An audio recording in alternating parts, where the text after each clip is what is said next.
Bueno, en esta noche vamos a avanzar poco a poco con el estudio de la profecía bíblica. Como dice en el afiche que anunciaba y promocionaba estas clases bíblicas, vamos a ir estudiando de a poco las profecías y las promesas del pasado, un poco de historia, cómo se fueron desarrollando los acontecimientos en el cumplimiento de la profecía que ya se cumplió, ¿entienden? Y de ahí en más vamos a pasar por nuestro presente y avanzar hacia el futuro. Con este estudio, que es sencillo, sintético, pero desde el Génesis hasta el Apocalipsis, vamos a poder entender mejor muchas cosas, Bueno, hasta aquí hemos visto una introducción a la materia, por qué la estudiamos este tema, cuáles son los riesgos, los resultados. Los resultados, algo muy importante, nos alentará, nos motivará y nos capacitará más para la obra del ministerio. También vimos la importancia de una sana interpretación bíblica, la hermenéutica de las profecías. Y luego observamos las distintas posiciones escatológicas, obviamente no todas son correctas, y muchos llegan a diferentes conclusiones, y la razón fundamental, hermanos, es el distinto enfoque hermenéutico que se le da a la interpretación bíblica. En nuestras últimas clases pasamos por los 4 pactos que afectan y definen la escatología bíblica. Hay varios pactos más en la Escritura, por ejemplo está el pacto con Noé, el pacto con Moisés, o sea la ley, pero no los consideramos en nuestra temática porque no afectan a la escatología mayormente. Hemos considerado en primer lugar el pacto abrahámico. Dios prometió a Abraham, Isaac y Jacob y a la descendencia de Israel la tierra, desde el río de Egipto hasta el gran río Éufrates.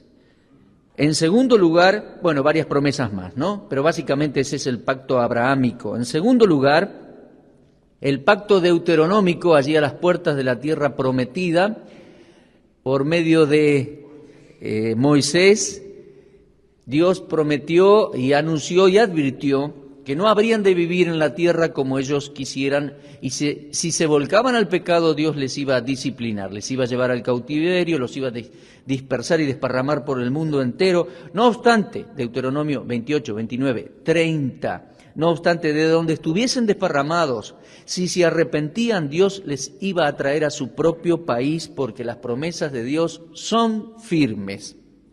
En tercer lugar, hemos visto el pacto davídico. Dios prometió a David mantener ¿qué? Y sostener ¿qué?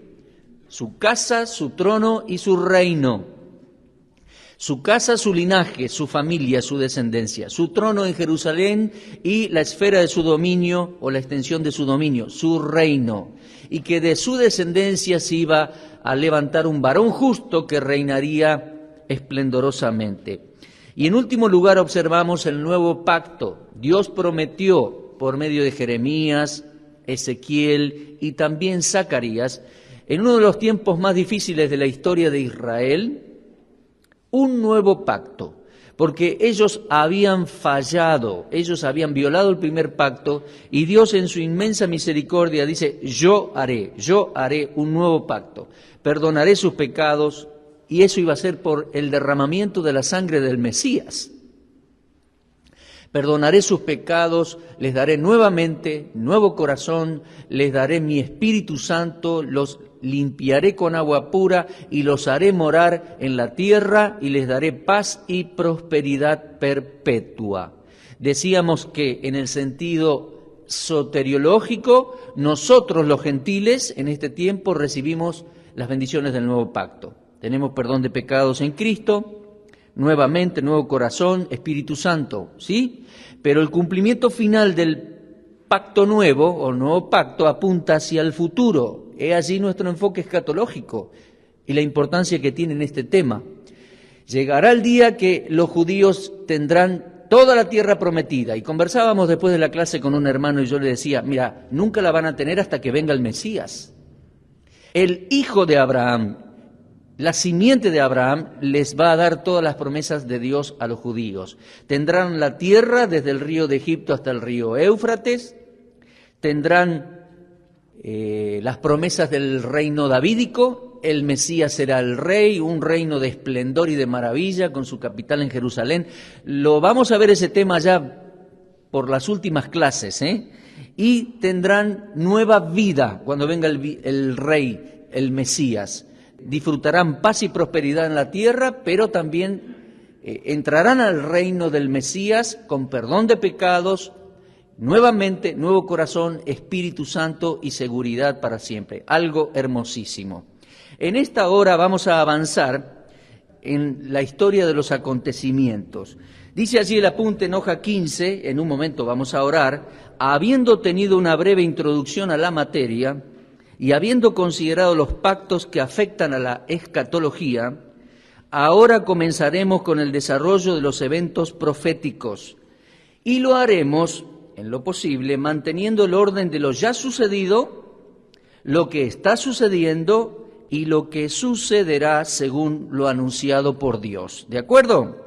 Vamos a considerar entonces seguidamente que aquel reino prometido a los patriarcas y por los profetas, etcétera, fue anunciado por los profetas y vamos a ver que por un ángel, etcétera, fue anunciado y fue ofrecido a los judíos.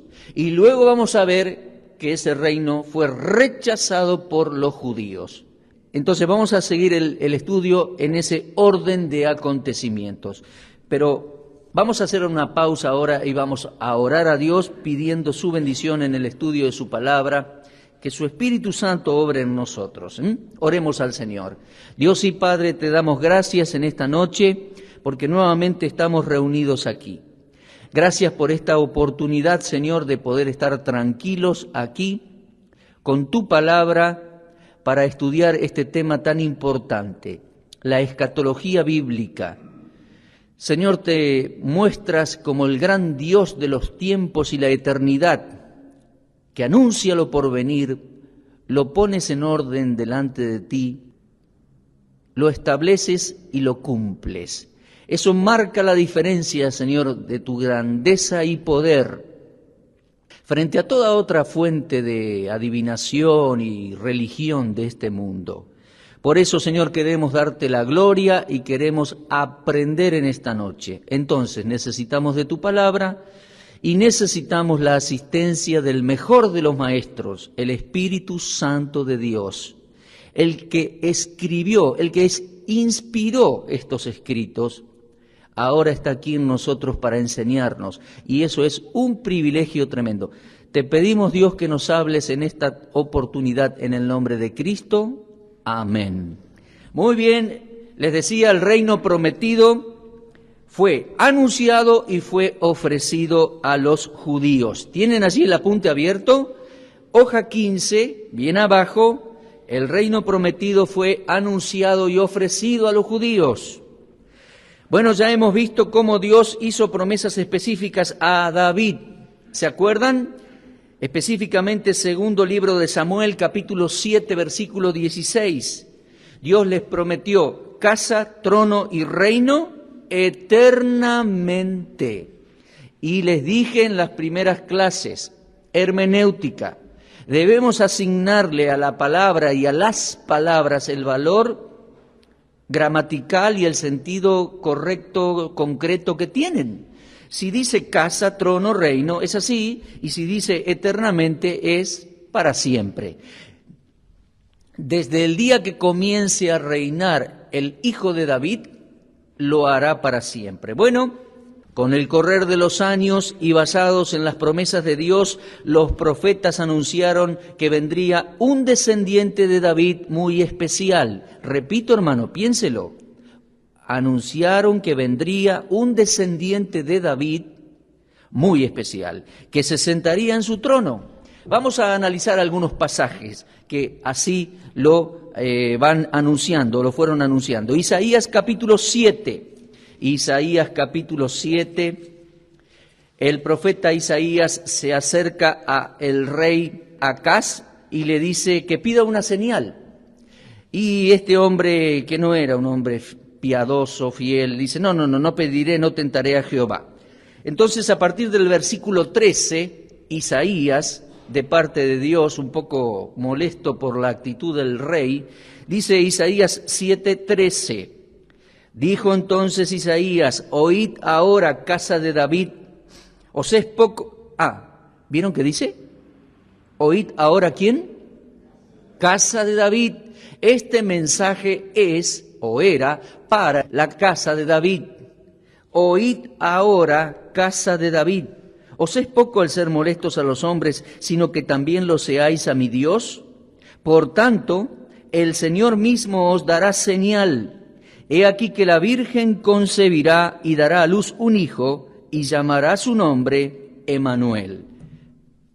Profecía sumamente importante para la casa de David, hermanos. Miren, se puede esquematizar allí, lo tenemos en forma de algunos puntitos allí en el apunte. Esta profecía se dirigía a la casa de David. Era una señal especial. Una doncella, las doncellas no tenían contactos con varón, eran vírgenes. Una virgen iba a dar a luz, iba a quedar embarazada e iba a tener un bebé. El bebé iba a ser varón y ese bebé iba a ser llamado, ¿cómo? Emmanuel. Bueno, Emmanuel, Dios con nosotros, y frecuentemente para la Navidad decimos Emmanuel, Dios con nosotros, y pensamos en nosotros hoy, la iglesia, nuestras vidas, nuestra familia. Pero entienda algo, hermano, no está mal que hagamos eso, pero entienda algo.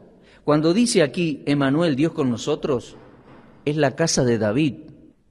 Era profecía en base a la promesa hecha a David. Nacería este bebé de madre virgen en la casa de David, Emmanuel, y sería Dios con la casa de David.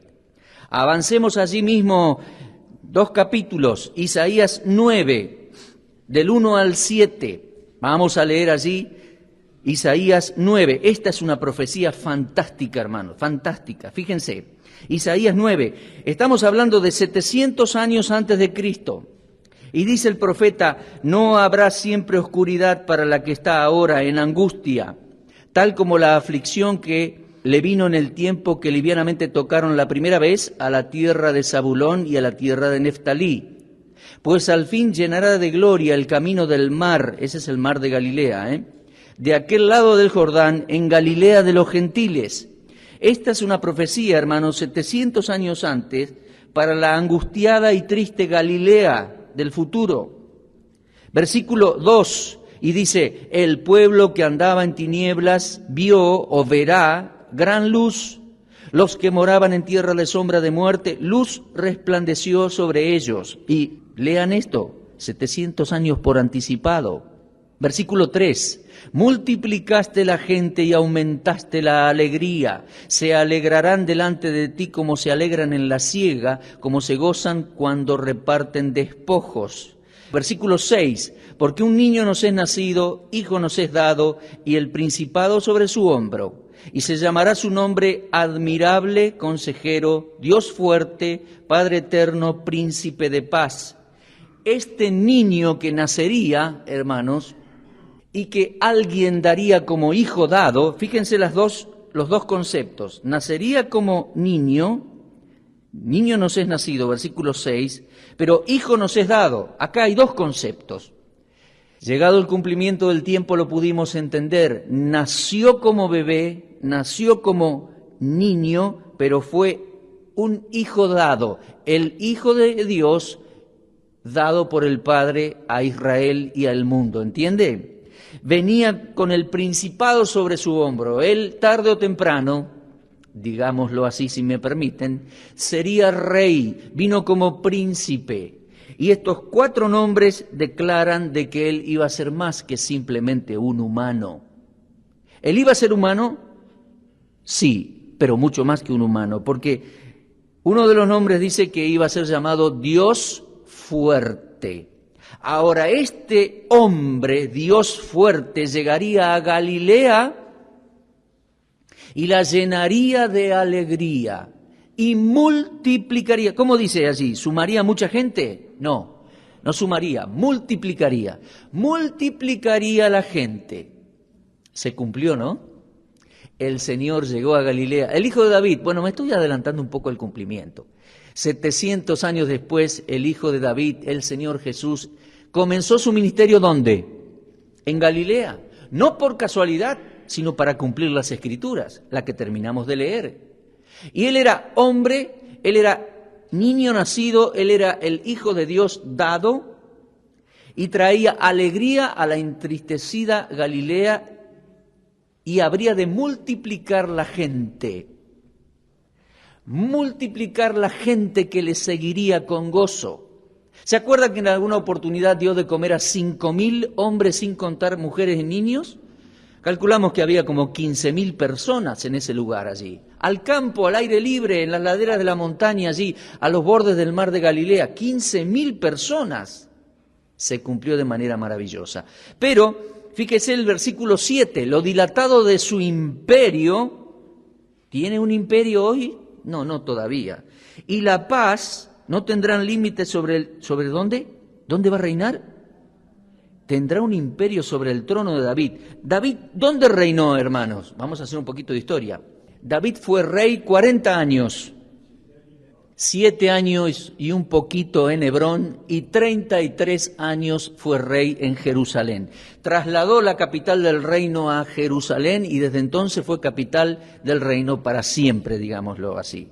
Este varón de la profecía dice que reinará sobre el trono de David y sobre su reino y lo dispondrá y confirmará en juicio y en justicia desde cuando comience a reinar y para siempre. El celo de Jehová de los ejércitos hará eso, sí o sí. Algo extraordinario esta profecía, hermanos. Del linaje de David vendría este varón, sería el hijo dado, el niño nacido, con todo este principado sobre su persona, con todos estos nombres que los designan extraordinariamente. Dios fuerte, que tiene que ver con Isaías 7, Emmanuel, Dios con nosotros, para ser en el cumplimiento del tiempo rey.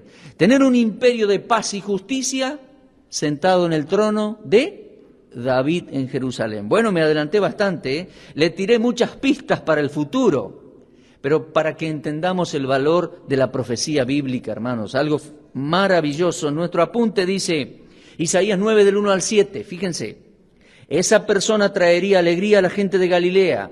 Multiplicó la cantidad de gente y trajo alegría. Sí, claro que sí. Nacería como niño, pero sería un hijo dado y además se le llamaría Dios fuerte. Se sentaría sobre el trono de David y ¿qué más?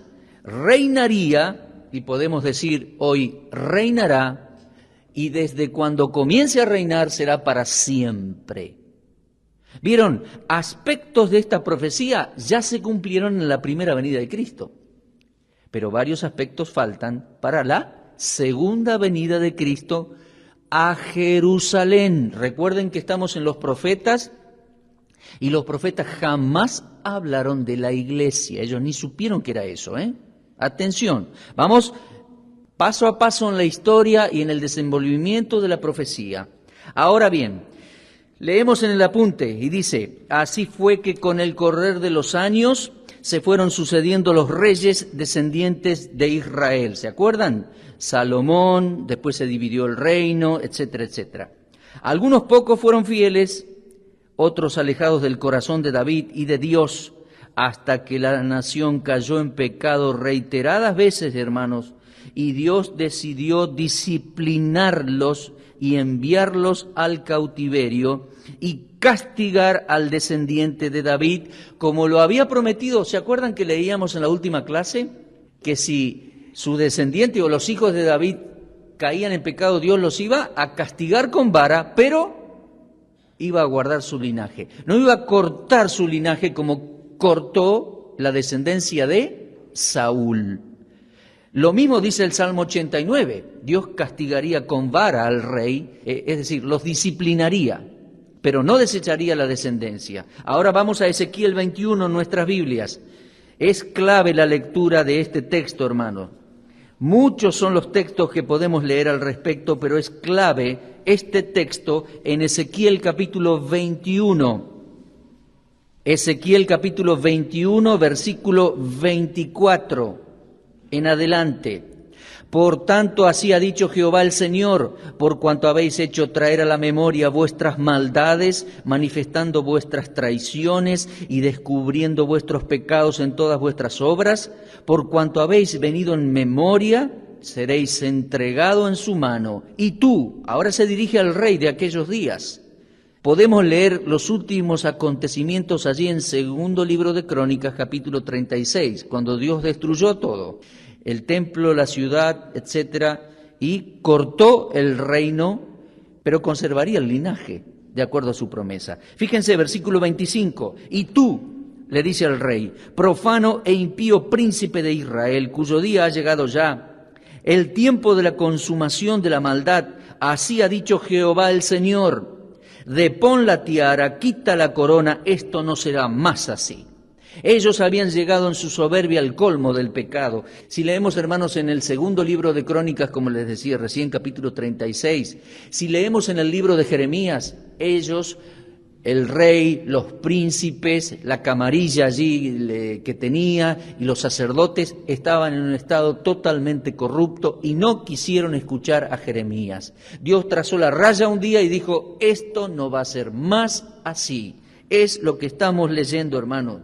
Versículo 26, lo voy a volver a leer. Así ha dicho Jehová el Señor, depón la tiara, quita la corona, esto no será más así. Sea exaltado lo bajo y humillado lo alto. Arruina, arruina, arruina lo reduciré, dice Dios, y esto no será más. Hasta, ¿nunca más? No, el Señor había prometido que iba a conservar el linaje. No iba a haber más rey. Dios se hartó, hermanos, del pecado de estos hombres. Y dice allí clarito, esto no será más hasta que. Me encanta ese hasta que. Vamos a leer varios hasta que en este tema. Hasta que venga aquel cuyo es el derecho y yo se lo entregaré. Hasta que venga aquel que tenga el derecho y demuestre el derecho de reinar, aquel digno, y dice Dios, y yo le daré el reino. ¿Entiende, hermano? Bueno, desde entonces podemos considerar que comenzaron los tiempos de los gentiles, hermanos. Los tiempos en que los gentiles iban a dominar sobre Jerusalén. Y no habría más rey allí en Jerusalén, en el trono de David, hasta que venga aquel que fuese digno de reinar. ¿Estamos? Conserve ese dato en mente, ¿eh? Bueno, allí tenemos el apunte. Fue anunciado el cautiverio y sus causas, fue anunciada la disciplina sobre el rey. Esto no sería más así. Fue determinación de Dios. Vendría disciplina sobre el pueblo de Israel. Sí, comenzarían los tiempos de los gentiles, de los cuales el Señor va a hablar más específicamente en Lucas 21-24, cuando Él va a anunciar la segunda destrucción de Jerusalén y dice que se cumplirán los tiempos de los gentiles sobre Jerusalén hasta que Él regrese. Esa es la enseñanza. Bueno, estamos allí viendo entonces que vendría disciplina sobre el pueblo y que luego Dios enviaría a alguien digno que exhibiera los derechos para acceder al trono de David. A tal hombre, a tal descendiente de David, Dios le dará el reino. Mantengan eso en mente, ¿eh? Bueno, los israelitas fueron al cautiverio por 70 años allá a Babilonia y al cabo de los años Dios los trajo de regreso a su tierra. Con el correr del tiempo, ¿me siguen allí en la historia? Con el correr del tiempo, con el correr de varios siglos, fueron dominados por el Imperio Romano. Y en esos días tenían suma necesidad en sus vidas que viniese el Mesías libertador. Pero solamente había un remanente fiel que lo esperaba y silencio de parte de Dios.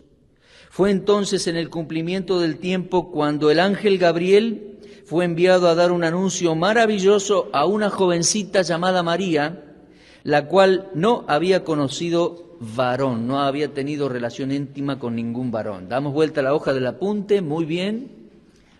Y lo que les decía está escrito en Lucas 1:28. Vamos a leer en Lucas 1:28. Las palabras del ángel Gabriel son exactas. están entretejidas en las promesas y en la profecía bíblica, hermanos. Algo maravilloso.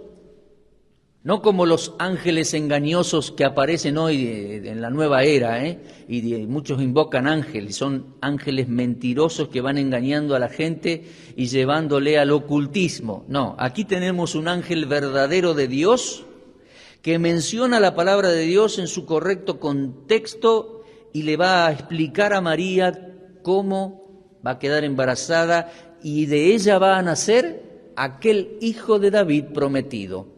Vamos a leerlo, Lucas 1, 28 al 38. Entrando el ángel en donde ella estaba, dijo: Salve, muy favorecida, el Señor es contigo, bendita tú entre las mujeres. Mas ella, cuando le vio, se turbó por sus palabras y pensaba qué salutación sería esta. Entonces el ángel le dijo: María, no temas, porque has hallado gracia delante de Dios, y ahora concebirás en tu vientre y darás a luz un hijo varón, y le pondrás por nombre Jesús. Este será grande y será llamado Hijo del Dios Altísimo. Y el Señor Dios le dará el trono, ¿de quién? De David. Miren, en versículo 27 dice que ella era de la casa de David. Y aquí el ángel dice en versículo 32 que Dios el Padre le daría el trono de David. Y reinará, versículo 33. Mire el ángel, hermano, cómo entiende la profecía y aplica y anuncia la profecía bíblica.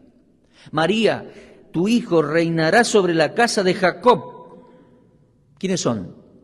Reinará sobre los judíos en el cumplimiento del tiempo para siempre. Y su reino no tendrá fin. Paréntesis, hermanos. Al fin del milenio no termina el reino de Cristo. Vamos a ver, dentro de muchas clases, al fin del milenio suceden una serie de acontecimientos, pero el reino de Cristo continúa en cielo nuevo y tierra nueva. Él no pierde el control ni termina su reino allí, no nos equivoquemos, Bueno, reinará sobre la casa de Jacob para siempre y su reino no tendrá fin. Entonces María dijo al ángel: ¿Cómo será esto? No conozco varón. El ángel le explicó y le dijo: el Espíritu Santo vendrá sobre ti y el poder del Altísimo te cubrirá con su sombra. Por lo cual, o por lo tanto, el santo ser, fíjense, santo ser, está hablando de un hombre, de un bebé, pero dice el santo ser, de ningún otro ser humano se habla así, en la Escritura, ni el ángel hubiera hablado de ningún otro ser humano así. El santo ser que nacerá será llamado Hijo del Altísimo. El ángel le explica que vendrá el Espíritu Santo sobre ella, que sería un engendramiento milagroso, producido por el Espíritu de Dios en su vientre, sin participación de papá o de varón. Y dice que el poder del Altísimo la cubriría, de manera que nacería de ella un santo ser.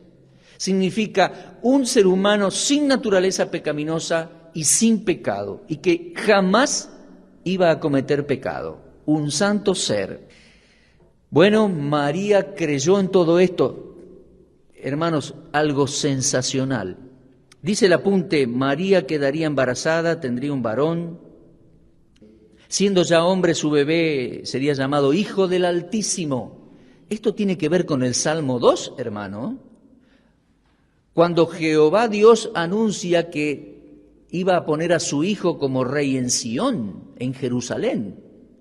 Por favor, si nunca lo hizo con detenimiento, lea después o en su casa el Salmo 2 completo varias veces. ¿Estamos? Y hay varios salmos más ahí anunciando al rey de los judíos y su reino. Varios salmos hay. Bueno, reinaría para siempre y su reino no tendría fin. ¿Sentándose dónde? En el trono de David. Mira, hermano, no hay forma de espiritualizar, alegorizar o desdibujar estas palabras. Son claras, concretas. Dice reino, dice rey, dice Hijo del Altísimo, dice judíos, dice trono de David, para siempre. No modifiquemos el sentido de esas palabras. Les pregunto, ¿por qué habríamos de hacerlo? ¿Estamos?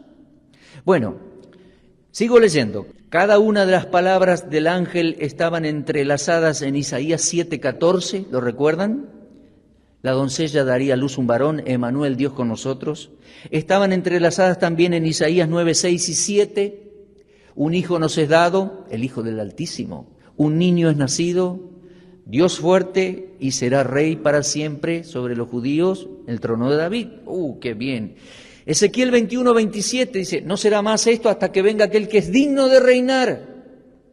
No cortaré tu linaje, guardaré tu linaje hasta que se levante uno digno. ¡Qué bien! Y está entretejido, como les decía recién, en la lectura y en el contenido del Salmo 2. Dios revelaba, hermanos, por el ángel que ese niño tendría el derecho de reinar en el trono de David.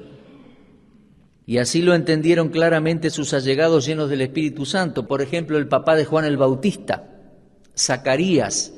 Zacarías quedó mudo desde que el ángel Gabriel anunció que Zacarías y su esposa Elizabeth iban a tener un bebé. Quedó mudo por una situación allí en el templo. Y llegó el embarazo y pasaron los 9 meses de embarazo y nació el niño y él calladito, pobrecito, como todas las mujeres hablando en la casa, nació el bebé y él así calladito. Ay, cómo hablan las mujeres, hermanas, perdonen, ¿no? Pero nació el nene, ¿qué nombre le van a poner? Y hasta que le preguntaron a él, escribió en una tablita que le iban a poner Juan y allí Dios le concedió de nuevo el habla. Y es magnífico considerar lo que, no lo vamos a hacer ahora, pero es magnífico considerar lo que Zacarías dice en Lucas 1, 67 al 79. Tiene muy en claro que su hijo iba a ser el precursor, el anunciador del Mesías, y que Dios le iba a dar libertad y el reino prometido a los patriarcas. Notable la claridad de mente de este hombre. Bueno, tuvo varios meses para pensarlo en silencio y meditarlo. Sí, amén, creo que sí. Bueno, también entendía perfectamente esto Simeón. En Lucas 2, 25 al 35, María y José llevan al bebé para presentarlo al Señor en el templo y lo recibe aquel piadoso hombre Simeón, y Simeón también tiene una clara idea profética de quién iba a ser ese bebé, el Mesías de Israel. Bueno, con esto en mente, hermanos, podemos entender cuál era el propósito de Mateo al escribir su libro, Si ustedes leen Mateo 1:1, allí ya tienen el propósito. ¿Pueden leer Mateo 1:1? Dice, libro de la genealogía o generación de Jesucristo. Y después, ¿cómo dice? Hijo de David e hijo de Abraham. Ese es el propósito de Mateo, presentar a aquel descendiente justo de David y el descendiente de Abraham que les iba a dar a los judíos el reino y la tierra prometida. Algo tremendo. Hermoso estudiar Mateo, hermano, hermoso, clave. Mateo tenía el propósito de presentar al que tiene el derecho de reinar. Mateo 1:1, hijo de David, hijo de Abraham, Jesucristo. En Mateo 1, 20 al 25, el ángel le explica a José que el hijo que nacería de María por operación del Espíritu Santo era cumplimiento de la profecía de Isaías y que sería Emmanuel, Dios con nosotros, la casa de David. Lo podemos leer en Mateo 1, 20 al 25. No tenemos mucho tiempo, Y también, por ejemplo, Mateo 2:2, cuando llegan los reyes del Oriente, los magos del Oriente, a honrar y a adorar al rey, por ciertas escrituras que ellos tenían en el Oriente y por la guía de la estrella, etcétera, llegan a Jerusalén. ¿Saben que llegan al lugar correcto? No sabían que nacería en Belén, pero sí sabían que él iba a ser rey en Jerusalén. Y en Mateo 2:2 está escrito que cuando llegaron preguntaron, ¿dónde está el rey de los judíos que ha nacido? Porque hemos venido a adorarle.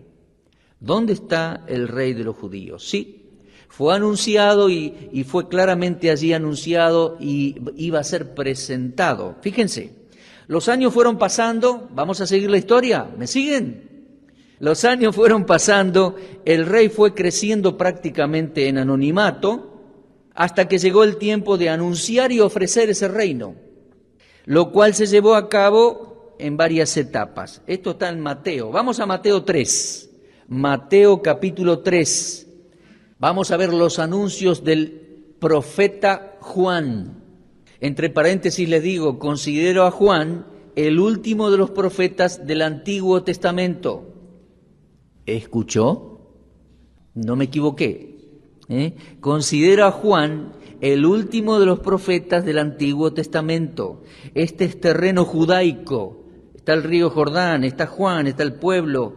Y nada había acontecido en Israel para que se hablase de un nuevo pacto todavía. ¿Estamos? El nuevo pacto está en Mateo 27, la cruz y la sangre. ¿Está? Mateo 28, la resurrección. Aquí estamos en terreno judaico y viene la voz, el profeta anunciado por Isaías 40. Viene una voz clamando en el desierto y anunciando de que el reino prometido se había acercado. Eso es una maravilla, una maravilla. Fue anunciado entonces por Juan el Bautista. Leemos allí en capítulo 3 de Mateo. En aquellos días vino Juan el Bautista predicando en el desierto de Judea y diciendo: arrepentíos. Claro, el rey que venía era santo y justo. Y el reino prometido es un reino de justicia y santidad.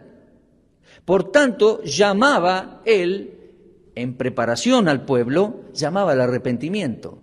Arrepentíos. ¿Por qué? Porque el reino de los cielos se ha acercado. Yo soy la voz que clama en el desierto, preparad el camino al Señor, enderezad sus sendas. El reino de los cielos se ha acercado. Hermanos, solo Mateo usa esta expresión, el reino de los cielos.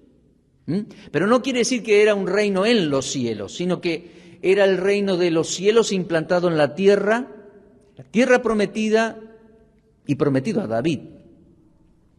La clave está en el Padre Nuestro, que entre paréntesis, hermanos, es una oración judaica. El Mesías de Israel le enseñó a sus discípulos judíos a orar de esa manera, no para repetir, sino para orar. Una de las partes dice: venga a nosotros tu reino, hágase tu voluntad, así como se hace en el cielo, aquí, ¿en dónde? En la tierra prometida. ¿Se dan cuenta? Ese es el reino de los cielos, la justicia de los cielos implantada sobre la tierra en cumplimiento a las promesas a Abraham y a David. El reino, ese reino se había acercado, hermanos. Y déjeme decirle algo. Usted recordará, está escrito allí desde versículo 13 al 17, Mateo 3. Del 13 al 17 es el momento en que el Señor viene a bautizarse en el Jordán. Y Juan al principio no quiere, pero dice el Señor: deja. Es necesario que cumplamos toda justicia. Entonces le dejó. Y dice Mateo 3:16, Jesús, después que fue bautizado, subió luego del agua, y aquí los cielos fueron abiertos, y vio al Espíritu de Dios que descendía como paloma y venía sobre él. Y hubo una voz de los cielos que decía: este es mi Hijo amado, en quien tengo complacencia. ¿Sabe una cosa, hermano? Allí estuvo presente la Trinidad. El Señor sale del agua, es el Señor. Desciende sobre él el Espíritu Santo y la voz del Padre, audible, dice que fue una voz. Anunció a los judíos piadosos que estaban reunidos en los alrededores allí del Jordán, anunció que ese era ¿quién? Su Hijo amado. Ahora, no le perdamos el sentido a lo que viene anunciando. Hermanos, nosotros hoy tenemos tan conocido y tan usado el término el Hijo de Dios. Pero ojo, hasta ese momento para los judíos había sido un misterio. ¿Saben qué fue esto? La presentación oficial del Rey Mesías. La presentación oficial del Hijo de Dios a la nación de Israel. El Señor vino. El Espíritu Santo vino sobre él en cumplimiento de profecías de Isaías y el Padre lo presentó a la nación. Este es mi Hijo amado. Y al decir mi Hijo, estaba diciendo, Salmo 2, este es mi Hijo, Este es mi ungido, mi Cristo. Este es el que yo pondré por rey en Sión. Salmo 2. ¿Se da cuenta qué fantástico, qué importante? Fue anunciado oficialmente a la nación de Israel por Dios el Padre, en cumplimiento del Salmo 2. Bueno, fue anunciado por Juan el Bautista, fue anunciado por la voz audible del Padre, fue anunciado por Jesucristo mismo, que había llegado el reino, se había acercado el reino y por supuesto el rey. Miren, Juan el Bautista predicaba: arrepentíos porque el reino de los cielos se ha acercado. Vamos a Mateo capítulo 4 y ustedes y yo comprenderemos que el Señor, una vez encarcelado Juan, predicó el mismo mensaje. Pero le vuelvo a decir, terreno judaico, los primeros días allá en Israel, estamos en Israel bajo el antiguo pacto, en Galilea. Mateo 4:12, cuando Jesús oyó que Juan estaba preso, ¿volvió a dónde? A Galilea. ¿Por qué? ¿Porque le gustó el clima? No, creo que no. ¿Porque le gustó la gente? No. ¿Saben por qué comenzó en Galilea? Tendrían que saberlo, hace un ratito lo leímos. En cumplimiento de la profecía de Isaías 9. Él iba a traer alegría a Galilea y iba a multiplicar la gente que le seguía. Y lo logró, lo hizo. Maravilloso, ¿eh? Una vez preso Juan, él comenzó a predicar. Versículo 17. Desde entonces comenzó Jesús a predicar y a decir: arrepentíos, porque el reino de los cielos se ha acercado. Maravilloso, ¿eh? El mismo mensaje. Fue por toda Galilea el Señor anunciando, y llegó un momento que quedó allí quebrantado de corazón y dijo: la mies es mucha, los obreros pocos. Llamó a sus apóstoles y los envió. O sea que este reino fue anunciado y ofrecido por Juan el Bautista, por Dios el Padre, por Jesucristo mismo, pero también por sus 12 apóstoles. Vamos a Mateo 9:35. Mateo 9:35 dice así: recorría Jesús todas las ciudades y aldeas, enseñando en las sinagogas de ellos y predicando el evangelio. ¿Cuál evangelio predicaba? Predicaba el evangelio del reino. Nosotros hoy anunciamos el evangelio de la salvación por la sangre derramada en la cruz. ¿Entienden? Pero la cruz está en Mateo 27, hermano. Aquí, antes, en Galilea, el Señor y sus discípulos están predicando que la buena nueva de que el reino se había acercado. ¿Entienden la diferencia? Bueno, nunca lo confundamos. Predicaba el evangelio del reino, sanaba toda enfermedad y toda dolencia en el pueblo. Era otro cumplimiento profético, ¿eh? El reino traería sanidades a Israel. Y al ver las multitudes, tuvo compasión de ellas porque estaban desamparadas y dispersas como ovejas que no tienen pastor. Entonces dijo a sus discípulos: la verdad, la mies es mucha, mas los obreros pocos. Rogad pues al Señor de la mies que envíe obreros a su mies. Entonces, llamando a los 12, les dio autoridad sobre los espíritus inmundos para que los echasen fuera y para sanar toda enfermedad y toda dolencia. Allí figuran los nombres de los 12 apóstoles y dice versículo 5: a estos 12 envió Jesús y les dio instrucciones diciendo: por camino de gentiles no vayáis, fíjense, no vayan a los gentiles. En ciudades samaritanos no entren. Claramente esto es muy distinto, hermanos, a Mateo 28, nunca lo confundan. En Mateo 28, una vez consumada la muerte de cruz y la sepultura y la resurrección, dice: bueno, ahora prediquen el evangelio de salvación a todo el mundo, vayan a todas las naciones, a ser discípulos. Mateo 28. Mateo 10 es otra cosa, ubiquémonos en el tiempo. ¿Ven qué importante es ir avanzando de a poco en el tiempo, en el desarrollo de la profecía y de la historia? Repito, Mateo 10, 5, dice: por camino de gentiles no vayáis, en ciudades samaritanos no entréis, id antes a las ovejas perdidas de la casa de Israel, y yendo predicad, diciendo que el reino de los cielos se ha acercado. Exactamente, hermanos, el mismo mensaje que predicó Juan, el mismo mensaje que predicó el Señor. Una nota de aclaración allí, y vamos ya terminando este tiempo. En la hoja 18, ahí la tienen, Un poco ya se los adelanté. La expresión el reino de los cielos expresaba la idea de la justicia de los cielos implantada sobre la tierra. Y tiene que ver con Daniel 7, versículos 13 al 18, cuando el Hijo del Hombre recibirá el reino del anciano de días y reinará sobre la tierra. Y tiene que ver con Mateo 6:10, venga a nosotros tu reino, hágase tu voluntad como se hace en los cielos, aquí en la tierra. Ahora, hermanos, les insisto, uno va estudiando en orden y está claro la interpretación. No se refiere a algo poético, algo subjetivo el reino, algo en las esferas celestiales o algo en el corazón de la gente, no. Miren, el Sermón del Monte presentaba la ley de ese reino y presentaba los altos principios y demandas para entrar en él. Pureza, santidad, justicia y paz eran algunos de los atributos del rey y del reino que él traía. Por eso se llamaba al pueblo al arrepentimiento. En Isaías 11 podemos ver la calidad del reino, los atributos del rey, etc. Isaías 11, puede leerlo en casa. Habla del reino futuro del rey, Isaías 11 y 12. Y en Mateo 3 allí tenemos los atributos del rey, su presentación, etc. Además, el sermón contenía solemnes advertencias para aquellos que lo desechasen, que desechasen el rey, y serios avisos de persecución para aquellos que siguiesen al Mesías. Bueno, fue el ofrecimiento del reino mesiánico en aquella oportunidad. El reino davídico y terrenal que Dios prometió a David y al pueblo de Israel. Sobre la tierra que Dios prometió a Abraham y su descendencia. ¿Lo entiende?